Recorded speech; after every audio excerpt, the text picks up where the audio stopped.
Do you want to learn how you can close bigger, more complex deals so that you can separate yourself away from the competition and really solve the problems that your customers have? Then this episode is for you.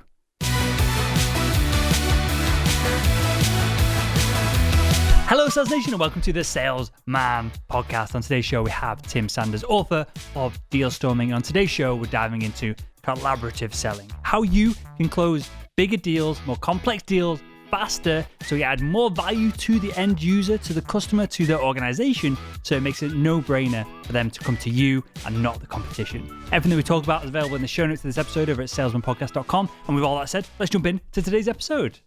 Tim, welcome to the Salesman Podcast. Will, I'm glad to be with you.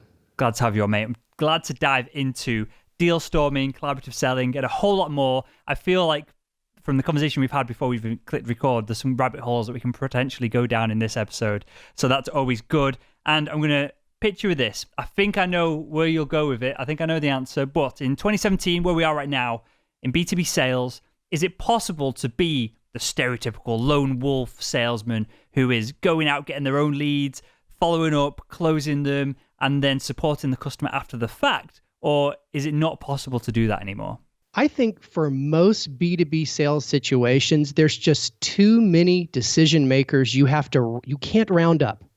There's just too much complexity in how we deliver our services. And frankly, Will, there's just too much hyper competition that wants to offer the initial service for free for that lone wolf to be fast enough and finessed enough to be successful. Now, as I travel around, I hear from various lone wolves that say, I'm still closing deals, I'm out there. But then we always kind of double back and go, oh yeah, well, what's your renewal rate?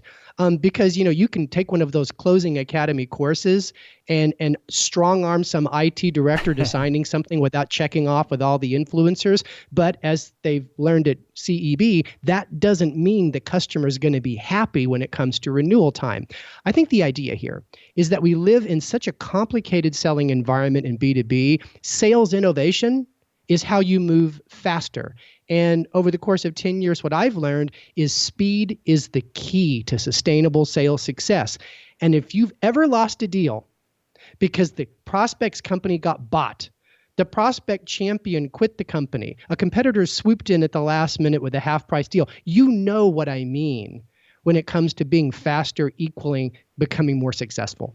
When you say faster, and you've kind of somewhat gone into it there, but tell us a little bit more on this, Tim, and what does faster mean day to day for the individual? Is it, as you described, looking for, understanding and reacting to trigger events, or does it go even deeper than that? I think it's about solving every single sales challenge from the beginning of the sales process at prospecting to the end of the sales process at contracting. I'll give you just a little analogy that kind of changed my point of view about sales in B2B. I met Ed Catmull, president of Pixar, about a decade ago. We were speaking at an event. Pixar is a fantastic company, but more importantly, Toy Story is my favorite movie. So I'm talking to him backstage and I'm like, dude, what a genius idea, Toy Story. First computer-generated movie in history, more lifelike than any movie in history, blah, blah, blah, blah. And he goes, it was a troublemaker idea. He goes, it was impossible to produce. Render time was insane. 700 facial controllers was crazy, over budget. We didn't know how to write a story. He goes, Tim, Disney shut the movie down on Black Friday 9 months into production. I didn't think we'd ever get it made. And I go, how did you get it made? He says, we formed what we now call the brain trust. He goes, I got out of that vertical silo of movie making and I brought in everybody from pricing experts to economists to psychologists to woodworkers to puppeteers, and we got back on track. He goes, listen to me, Toy Story wasn't a good idea. Toy Story was 1,000 problems solved.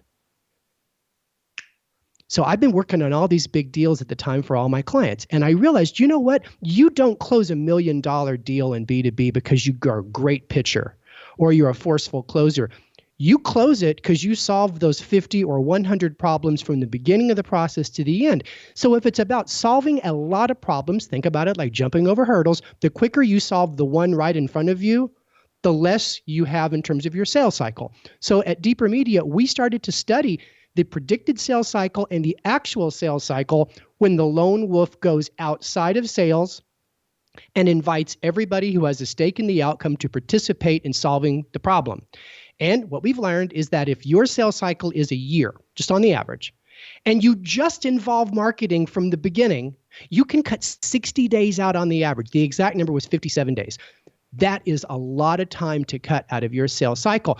And it's just the latency that occurs when you're slow at solving a challenge.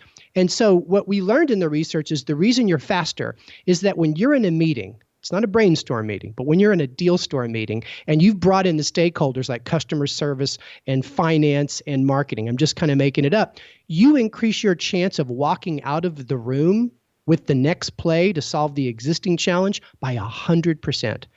And we learned that sometimes you can get too many people on the team, and then it's like a goat rodeo. But I think that sales agility I'm just going to say this, is the Tim. speed. Maybe that's an American kind of term, but I have no idea what a goat rodeo means.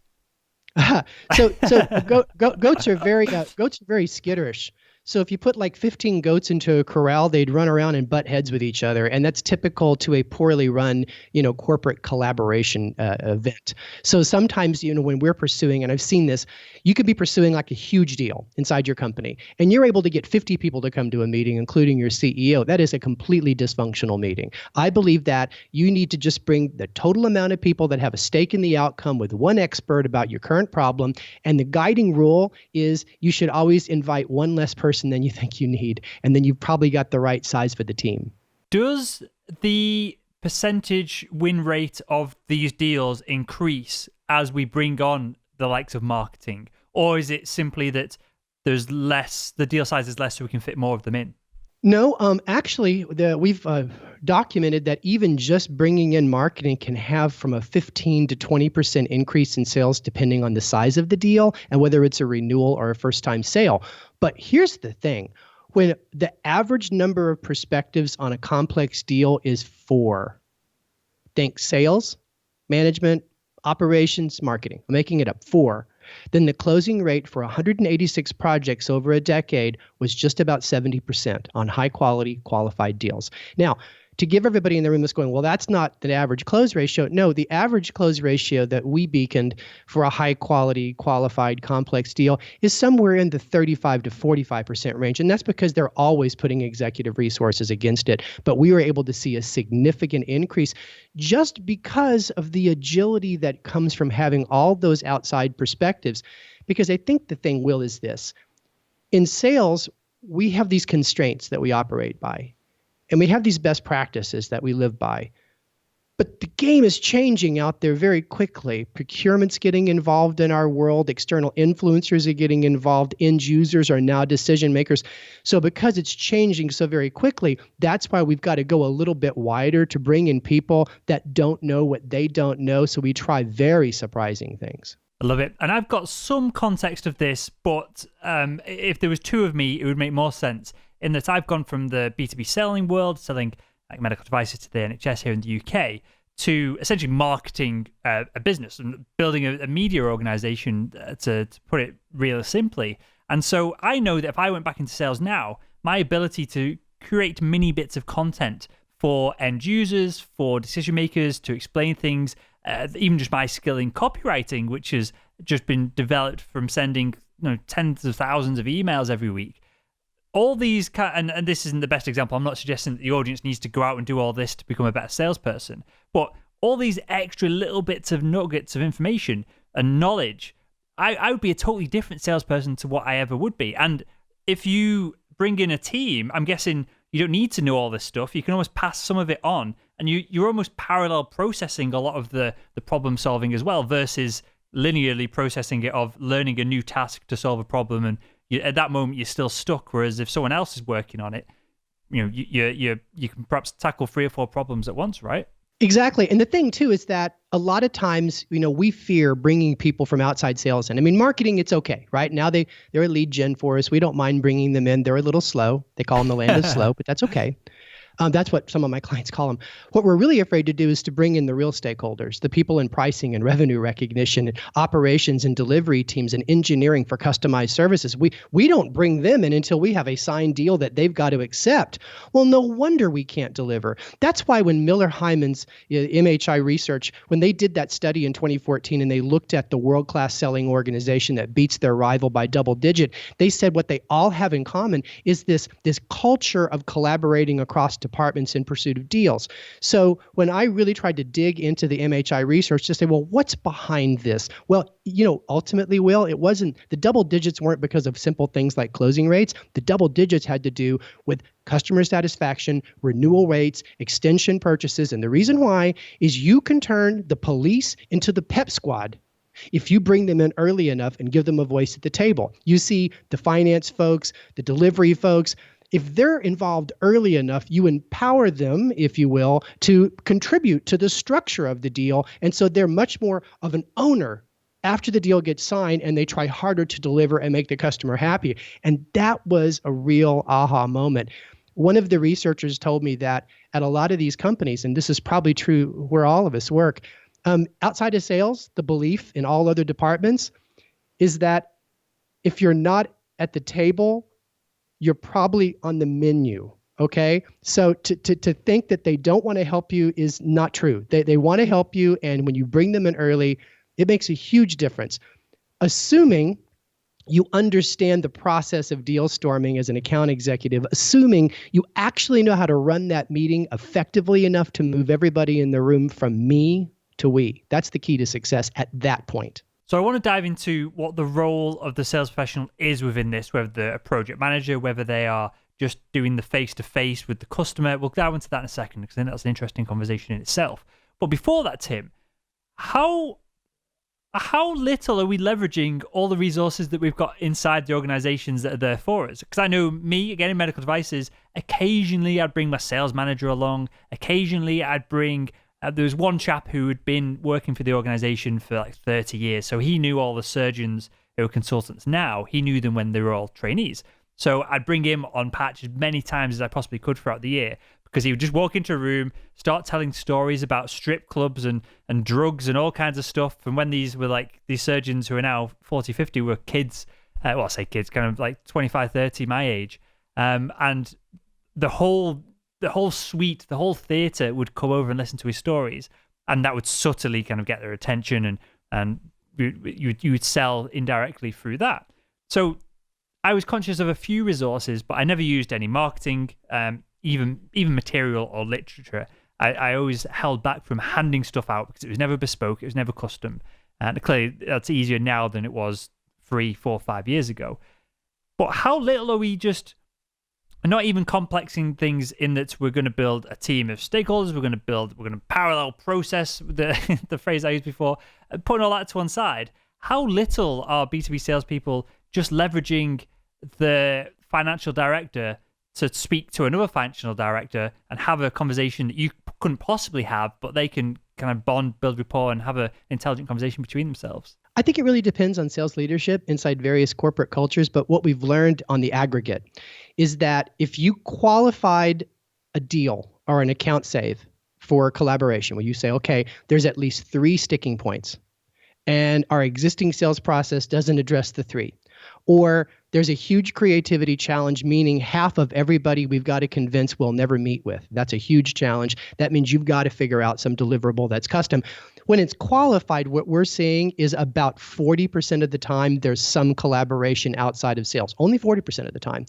So there is a huge upside in organizations for higher quality deals or to save higher quality accounts that's not being executed. And I'll tell you why. Sales leadership don't think they have a problem with teamwork. I mean, when we first started doing interviews for the book, we talked to 200 people a couple of years ago. And that's always the first question. Do you guys play well as a team? And they say, great. Yes, absolutely. We're strong as a team. And I'd say, really? Then how many relationships do your salespeople have in the ops department?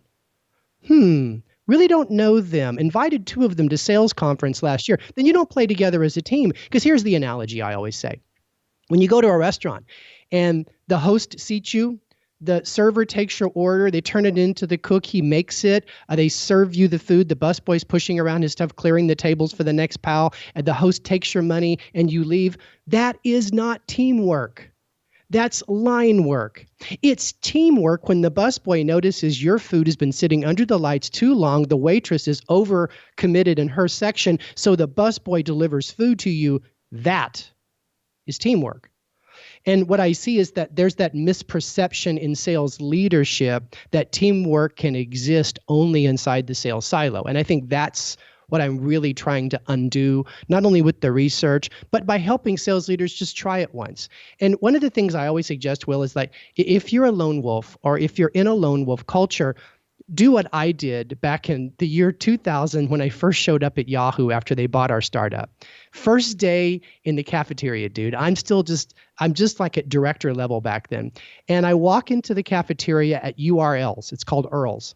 Kind of cute. Everything at Yahoo is cute. And so I walk in and I look at the sea of people, and it was like a scene out of one of those high school movies where everybody's sitting in a clique. So the engineers are over here with their dog and their propeller, and the marketing people are over here, and the content people are over here. And I'm about to go sit with my sales buddies that I just met. And somehow there's this thing in the back of my head. I used to remember kind of a Mark Cuban philosophy, and that was the best time to create powerful relationships is long before you need them. And he was really an advocate of going into the community and making relationships with people that could never write you a check. It was a real paradigm shift for me. So I decided that day I would never eat with sales. And every single day for the next year until I hit the road forever, I would meet with the new group at lunch. And oftentimes as a salesperson at Yahoo, I take my beating because when I joined the company, the only banner we had on the entire website was a sweepstakes banner to win something on the homepage. We were allergic to ad units. And then, when guys like me showed up, we'd go to Coke and we'd do a homepage takedown to show rich media. So the engineers really didn't like me. The content guys didn't like me, the ops guys. But if you eat with them enough, and you listen to what they're working on, and you find opportunities to do favors for them, help them with their PowerPoint, go to a meeting with them, coach them on a presentation, connect with somebody with the department. If you feed the favor economy long enough, then later, like it happened with me on the Ford account, I can build a tribe like this. 8 experts across Yahoo who've never played well together that got in a room and tried to help their friend Tim close a big deal with Ford. And that was what I really learned was the secret to getting this process started. Because, it's not like you flip a switch. I've seen clients try to flip a switch. We're going to collaborate from now on. Well, you might want to build a collaborative web first. As one researcher at North Carolina says, collaborative webs are more important than creative people in companies. So that's my first piece of advice. And once you kind of start to build those relationships, then the deal storming process is going to work a lot better for you because people are going to be more engaged. And quite frankly, they're going to care more about the success of the deal because otherwise it's just you and your commission and your money. And it's a little bit harder unless you work at a small startup to get them all involved. You've just said something here which is subtly completely different to any other conversation I've had on anything like this, Tim. Most of the time, I wrote it down to follow up with is this something that the salesperson can engineer, or is this something that has to come from leadership down? And knowing that all our content is for salespeople, but there's plenty of leadership, there's plenty of C-suite, there's plenty of marketers and execs that listen to the show as well. They're taking all this and they're taking that advice. But I was going to dive into whether a salesperson themselves, whether they could engineer this. And you give a brilliant example of just hanging out with people that might be able to help you in the future.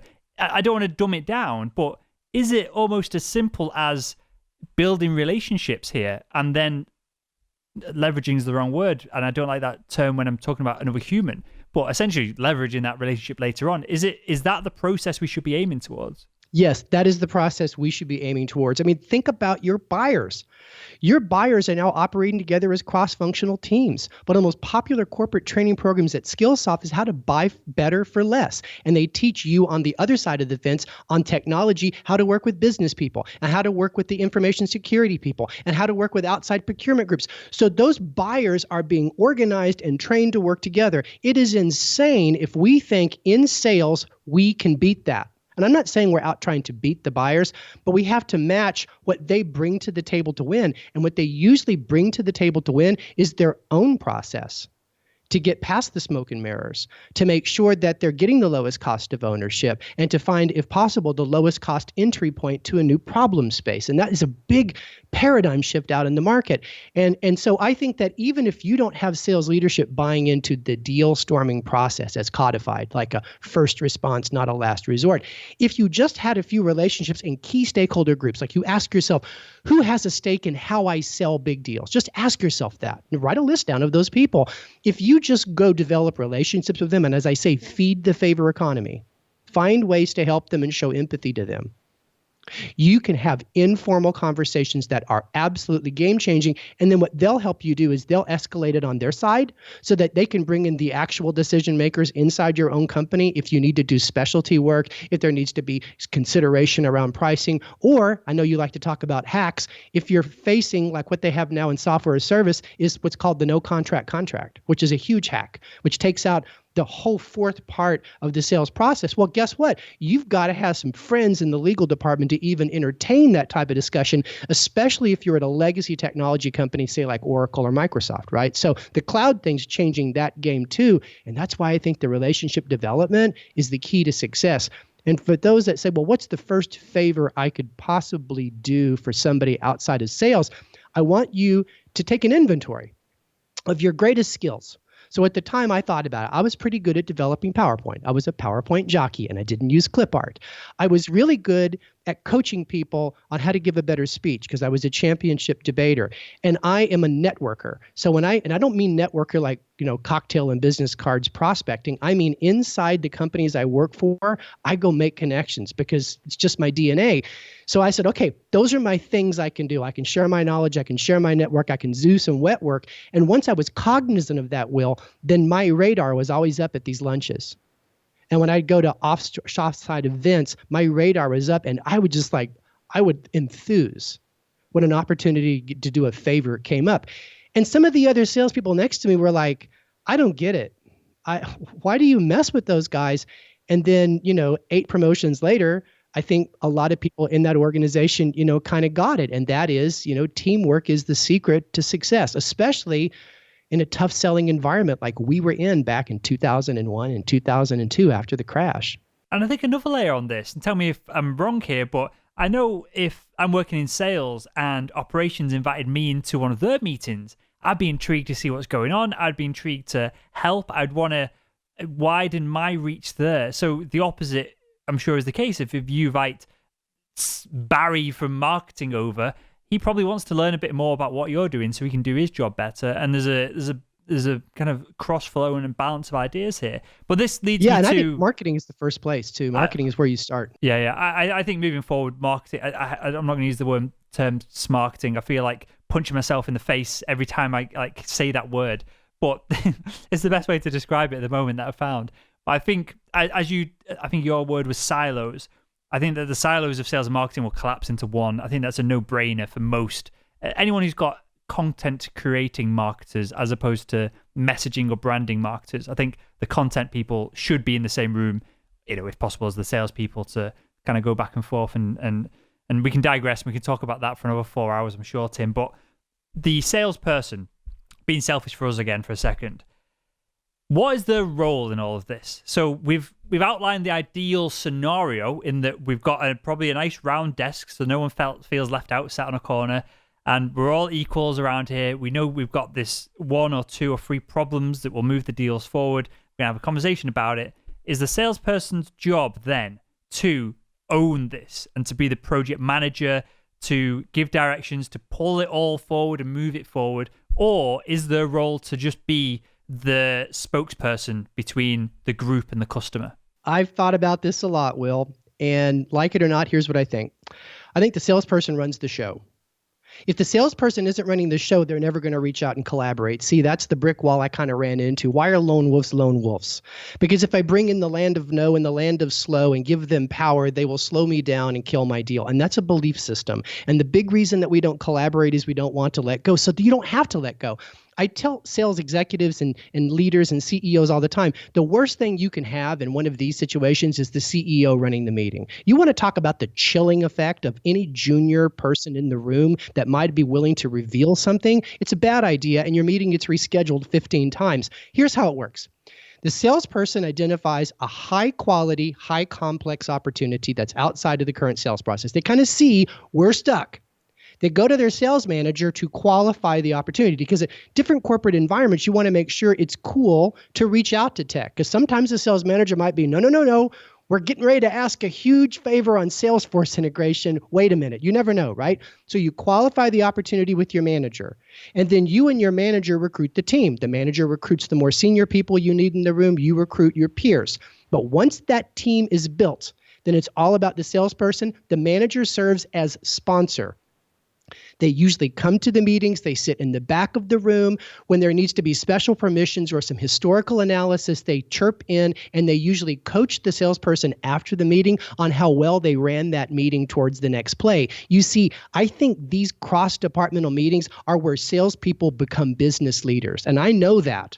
My ability to pull all these departments that used to fight together and get them to try to work together was what told senior management, let's make Tim CSO. And really, that was the trigger point. So I very much think the AE does it. But here's the hardest job for the AE or the salesperson. It's not just what you do during the meeting. It's that deal brief.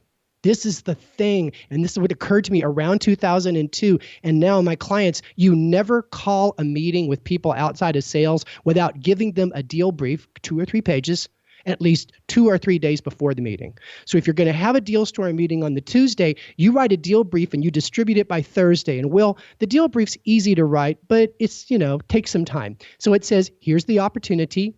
Here's why I think we're stuck in the opportunity. Here's the influence map on the other side of the table. Here's some food for thought about this company and why they need our products or whatever, something for them to think about. And then most importantly, here's what we've tried. Here's what they've said. And then at the bottom of that deal brief, you give a personal thinking assignment to that person you're giving it to.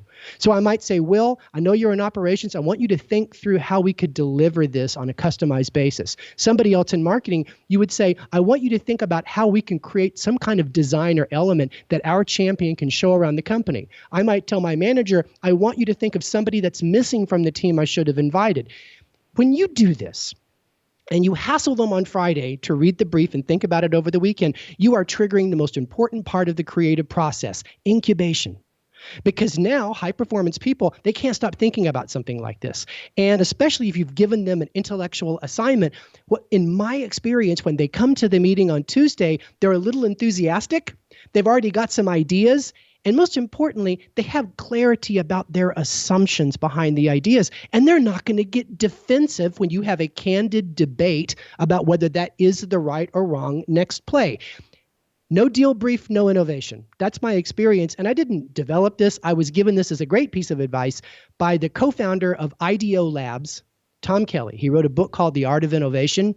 IDEO has pioneered so many of the greatest inventions of the last 100 years, the Palm Pilot, pump soap. I could go on. And he said their design brief was the secret to success. And he also told me that's why brainstorming meetings usually don't work.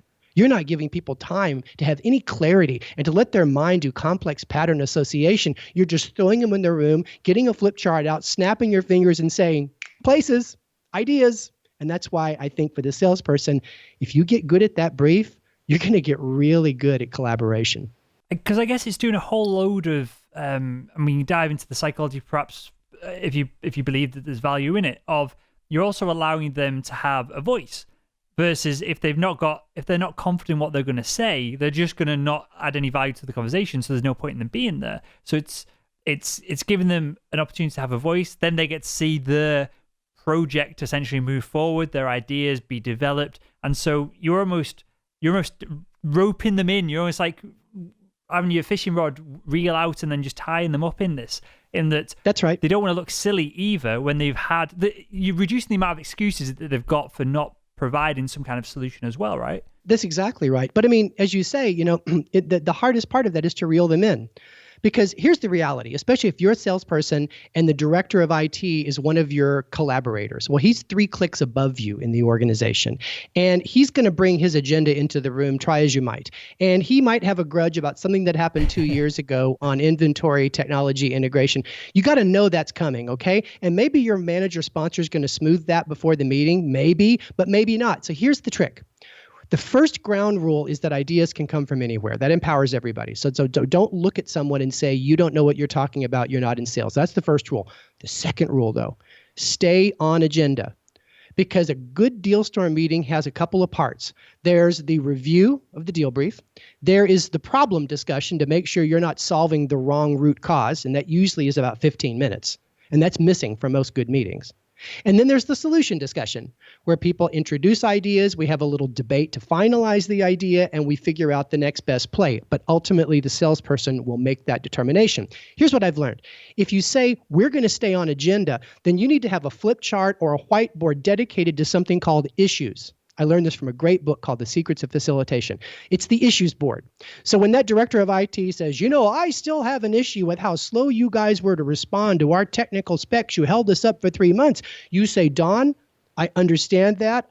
I wasn't involved with that. Let's put that on the issues board. At the end of this meeting with the last 10 minutes, let's squarely address with my manager in tow how we can deal with that moving forward. You put it over there on that issues parking board and you stay focused on the issue at hand. And I've learned that is a very good way to keep people on the we part of the discussion because they want to know that you care about their objection, but they also don't really want to hijack the meeting. And that's a little hack I've learned to run smoother meetings, especially when you're not the most senior person in the room.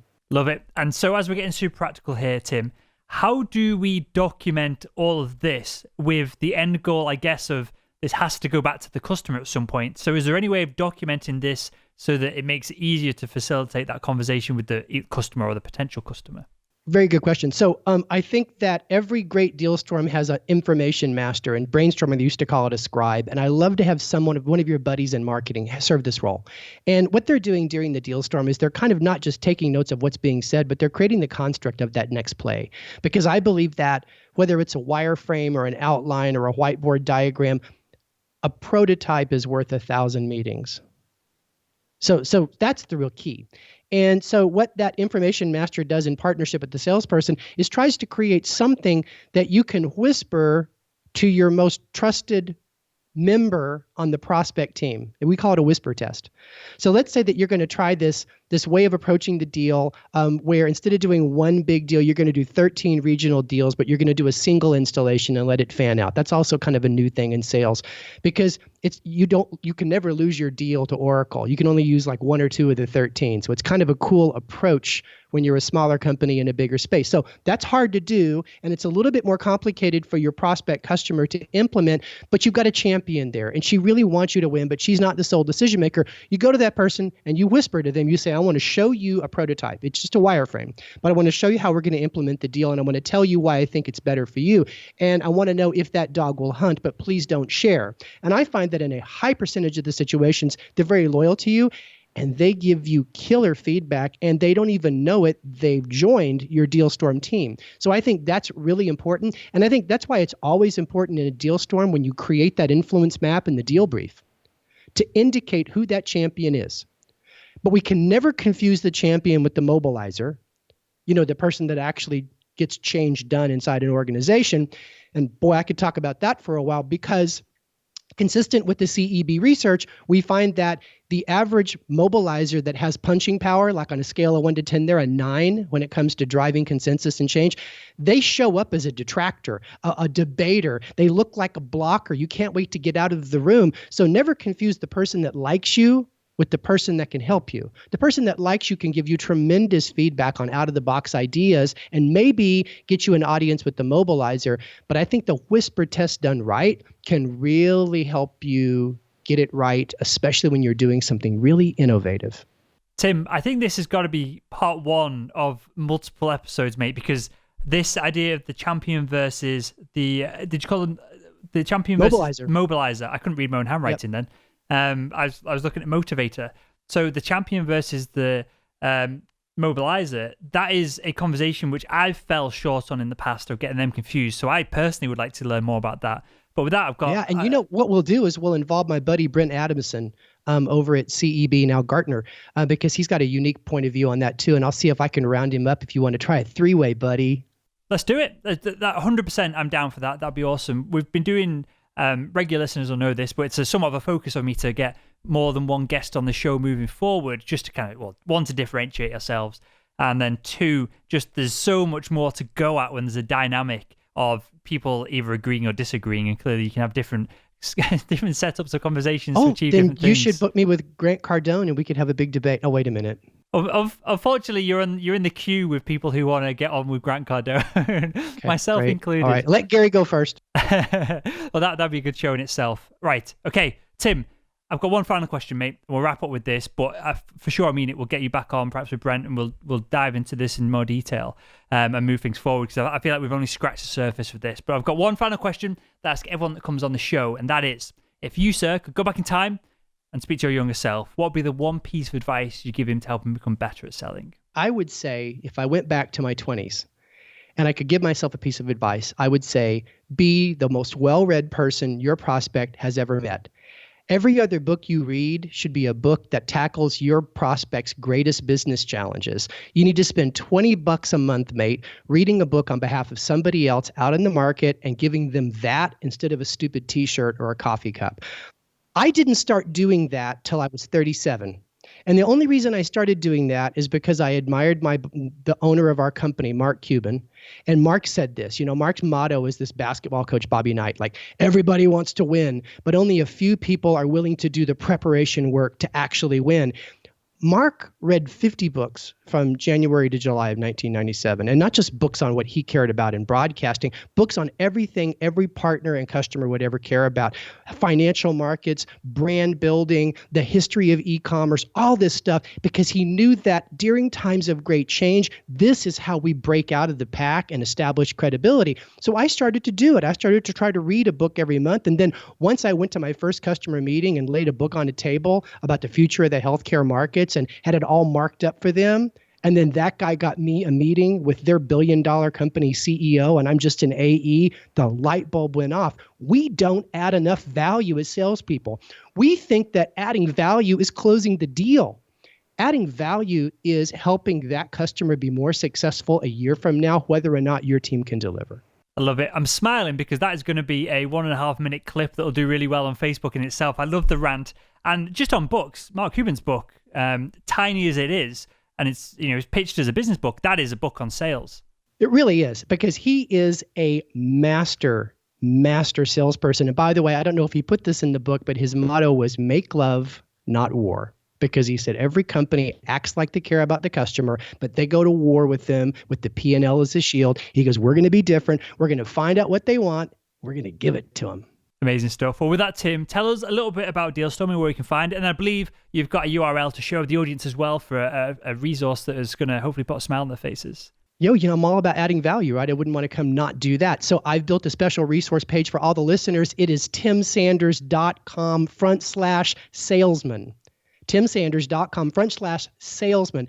I'm going to have a 32-page excerpt from Dealstorming called Genius is a Team Sport. I'm going to have the actual Dealstorming process there, as well as a video that walks you through how to run that meeting. It'll all be at timsanders.com/salesman, and you can connect with me on LinkedIn.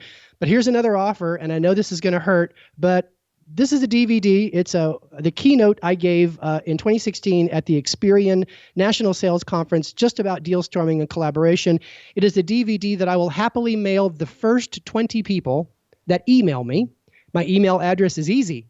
It's email@timsanders.com. Happy to send it out. Happy to add as much value as I can. Good stuff. Well, I'll link to all that in the show notes to this episode over at salesmanpodcast.com as well. And with that, Tim, I appreciate your insights on this. I appreciate that you're fired up and passionate about it as well. That is, there's perhaps a conversation to have on the side of, why you're so interested in it. And because that kind of like unravels and leads to other conversations and other stories, which I'm sure will be of interest to the audience. And with that, Tim, I want to thank you for, again, your time and joining us on the Salesman Podcast. My pleasure, man. Thank you, Will. You're doing a great job, and appreciate the opportunity.